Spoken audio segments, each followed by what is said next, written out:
Station मध्ये ठिय्या मांडलेला होता। त्या दरम्यानचे आपण दृश्य बघतोय। यावेळेस धंगेकर चक्क पैशांच्या नोटा घेऊन पोलीस स्टेशन मध्ये पोहोचलेले होते आणि या नोटा भाजपाने वाटलेल्या आहेत असा आरोप यावेळेस धंगेकरांनी केलेला होता।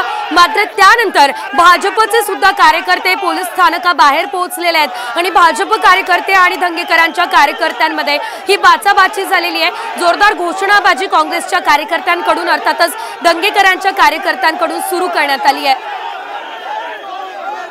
साम टीवीचे आपण ये एक्सक्लूसिव दृश्य बघतोय। कुछ जवाब देने नहीं आए, हम सिटी पास के पास जाएंगे क्योंकि ये नौटंकी उनकी कल पूरी रात चलती रहेगी, क्योंकि उनका ऐसा प्लान है कि हमारा कार्यकर्ता इसमें ही अटका रहे, तो वो प्लान हम सफल नहीं होने देंगे। हमारा पुलिस पे भरोसा है। अभी हम लोग सिटी साहब को ये सब बताएंगे और पुलिस पूरी रात कल की पूरा दिन ये देखेंगे, हमारा विश्वास है। त्यांची भेट घेत आहे, उद्या निवडणूक आहे, उद्या मतदान पार पडते, काय तुमचा विरोध आहे, नेमकी काय ही भेट होणार आहे? आज आपण पाहतोय की गेले 2 महिने भारतीय जनता पार्टी महायुती लोकशाहीच्या पद्धतीने ही निवडणूक लढवण्यासाठी जनतेमध्ये उतरून आम्ही ही निवडणूक लढवतोय। मग वेगवेगळ्या प्रचार सभा झाल्या, संपर्कासाठी घरोघर जाणं झालं। भारतीय जनता पार्टी महायुतीचे सर्व घटक पक्ष हे प्रचार यंत्रणेमध्ये गेले 2 महिने सक्रियपणे फिरतायत आणि आज आपण पाहतोय की उद्या निवडणूक आहे आणि निवडणुकीच्या आदल्या दिवशी महाविकास आघाडीचे उमेदवार रवींद्र धंगेकर हे त्या ठिकाणी सहकारनगर पोलीस स्टेशनच्या बाहेर जाऊन कांगावा करण्याचा प्रयत्न करतायत। माझं असं म्हणणं आहे की ही निवडणूक आणि या निवडणुकीच्या निमित्ताने त्यांच्या पायाखालची वाळू सरकलेली आहे। तर आपण बघतोय भाजपाच्या काही महत्त्वाच्या प्रतिनिधींची ही प्रतिक्रिया समोर आलेली आहे आणि यावेळेस काँग्रेसकडून प्रत्येक वेळेस निवडणुकी आधी अशा प्रकारे आरोप केले जात असतात आणि प्रत्येक वेळेस अशा प्रकारच्या घटना घडवल्या जात असतात। अशा प्रकारचा आरोप भाजपकडून करण्यात आलेला आहे। तर दुसरीकडे आता भाजप आणि काँग्रेसचे कार्यकर्ते यांच्यामध्ये चांगलीच बाचाबाची झाली असल्याचं आपण पाहतोय।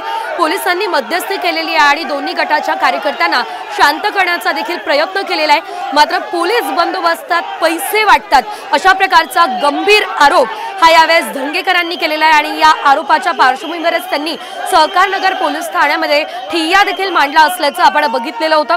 मात्र त्यानंतर लगेचच मुरलीधर मोहोळ यांचे कार्यकर्ते अर्थातच भाजपाचे कार्यकर्ते देखील या ठिकाणी पोहोचलेले आहेत। भाजपाच्या काही महत्त्वाच्या नेत्यांनी सीपी ऑफिसमध्ये आता धंगेकर यांच्या विरोधात तक्रार दाखल केलेली आहे आणि धंगेकर यांचा हा ट्रॅप आहे।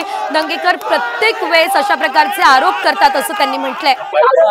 रवींद्र धंगेकर आपल्या सोबत पैसे आले, हे जे नागरिकांना मतदान करण्यासाठी वाटलेले पैसे नागरिकांनी आमच्या हातामध्ये आणून दिलेत। भाऊ हे बघा कसे पैसे वाटतात। या ठिकाणी आमचे नितीन कदम 2 तास झाले तक्रारी करायला बसले। जे पैसे वाटतात त्यांची तक्रार करायला आले, पोलीस खातं त्या ठिकाणी गेले नाही। नितीन कदम आणि सगळे सहकारी ज्या स्पॉट दाखवते तिकडे पोलीस पोहोचले नाही। मला फोन आला, मी 2 तासांनी इथं पोहोचलो, एकही पोलीस इथं हल्लेला नव्हता। ज्या पद्धतीनं 400 पट संपत्ती महानगरपालिकेत कोरोनाची वाढली मोहळांची, ती संपत्ती निवडणूक जिंकण्यासाठी वापरतात, त्याचा निषेध म्हणून लोकशाही हत्या करणाऱ्या भारतीय जनता पार्टीचा निषेध म्हणून आणि जोपर्यंत पुणे शहरामध्ये पैसे वाटायचे थांबत नाही तोपर्यंत आम्ही इथनं उठणार नाही। निवडणूक आयोगाचं भरारी पथक तेही घरात बसलेले, मी जेव्हा फोन केला तेव्हा ते म्हणले पाठवतो। अशा पद्धतीचं जर राजकारण करत असतील आणि जर अशा पद्धतीने निवडणुका जिंकण्याचा प्रयत्न करत असतील तर आम्ही कधीही सहन करणार नाही। आम्ही डॉक्टर बाबासाहेब आंबेडकरच्या संविधानाला मानणारे कार्यकर्ते नाही। भाजपकडून तुमच्या विरोधात आता पोलीस आयुक्त कार्यालयात तक्रार दाखल केली आहे की तुम्ही हा सगळा स्टंट करता आणि दरवेळेस निवडणुकीच्या वेळेस करता, असं त्यांचा आरोप आहे तुमच्या विरोधात। ते सीपी ऑफिसला बसले। माझ्या विरोधात कुणी कुठं बसू द्या, मी इथून मला येरवडा जेलला नेलं तरी चालेल, मी त्याला घाबरणार नाही। पण त्यांनी त्यांच्या आईच्या डोक्यावर हात ठेवून सांगायचे पैसे वाटतात का नाही। आपण बघू शकतो पाहतोय तर दंगेकरांनी साम टीव्ही सोबत संवाद साधलेला आहे। मात्र सध्याची ही दृश्य आपण साम टीव्हीची एक्सक्लुझिव्ह दृश्य बघतोय, ज्यामध्ये आपण पाहू शकतोय कशा प्रकारे काँग्रेस आणि भाजपचे कार्यकर्ते भिडलेले आहेत। तर अगदी मतदानाच्या पूर्वसंध्येला हा संपूर्ण प्रकार घडलेला आहे। उद्या खरं तर पुण्यात मतदान होणार आहे, मात्र त्याआधी हा संपूर्ण राडा पुण्यात झाला असल्याचं आपण बघतोय। रवींद्र दंगेकर यांनी पोलीस स्टेशनमध्ये ठिय्या मांडला आणि संपूर्ण परिस्थिती नागरिकांमध्ये संभ्रम निर्माण करण्याचा प्रयत्न केला, संपूर्ण वातावरण गढूळ केलं, अशा प्रकारचा आरोप भाजपकडून करण्यात आलेला आहे। पैसे वाटणाऱ्यांवर कारवाई करा अशी मागणी दंगेकरांची आहे। खरं तर पोलीस बंदोबस्तात पैसे वाटतात अशा प्रकारचा आरोप रवींद्र दंगेकर यांनी केलेला आहे आणि त्यानंतरच मात्र भाजपचे कार्यकर्ते देखील